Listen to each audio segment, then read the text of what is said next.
ଭଲ ଲୋକ କେମିତି ଜାଣିବେ? ଗାଁରେ ଜଗନ୍ନାଥ ନାମକ ଜଣେ ଭଲ ଲୋକ ରହୁଥାନ୍ତି। ସେ ଅତ୍ୟନ୍ତ ଦୟାଳୁ, ସହାୟକ ଏବଂ ସମସ୍ତଙ୍କ ଉପକାର କରିବାକୁ ପସନ୍ଦ କରୁଥାନ୍ତି। ଗାଁର ଲୋକେ ସେଠି ବାସି ଅବସ୍ଥାରେ ତାଙ୍କୁ ବହୁତ ସମ୍ମାନ କରୁଥିଲେ। ଏକ ଦିନ ଗାଁକୁ ଏକ ଅନ୍ୟ ଅଞ୍ଚଳରୁ ଦୁଷ୍ଟ ବ୍ୟକ୍ତି ଆସିଲା। ସେ ଲୋକମାନଙ୍କୁ ନିଷ୍ଠୁରତାର ସୁଯୋଗ ନେଇ ଠକେଇ କରିବାର ଚେଷ୍ଟା କରିବାକୁ ଲାଗିଲା। ଏହା ଦେଖି ଜଗନ୍ନାଥ ସେ ବ୍ୟକ୍ତିଙ୍କୁ ସୁଧୁରିବା ପାଇଁ ଏକ ଯୁକ୍ତି ଖୋଜିଲେ। ଜଗନ୍ନାଥ ସେ ବ୍ୟକ୍ତିଙ୍କୁ ନିଜ ଘରେ ଆମନ୍ତ୍ରଣ କରିଲେ ଏବଂ ତାଠାରେ ଅତ୍ୟନ୍ତ ଆଦର ସହିତ ରଖିଲେ।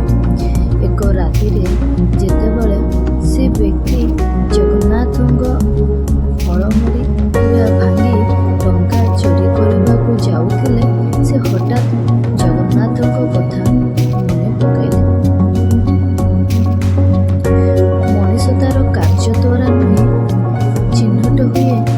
ଭଲ ମଣିଷ ସବୁବେଳେ ସତ୍ୟ ପଥରେ ଚାଲେ। ଏହି କଥା ଶୁଣି ଏବଂ ଜଗନ୍ନାଥ ଦୟା ଉଦାରତା ଦେଖି ସେ ବ୍ୟକ୍ତି ଲଜ୍ଜିତ ହେଲେ। ସେ ଆପଣ ଆଜି ଜଗନ୍ନାଥଙ୍କୁ ସମସ୍ତ କାହାଣୀ କହିଲେ ଏବଂ ମାଫି ମଧ୍ୟ ମାଗିଲେ। ଜଗନ୍ନାଥ ତାକୁ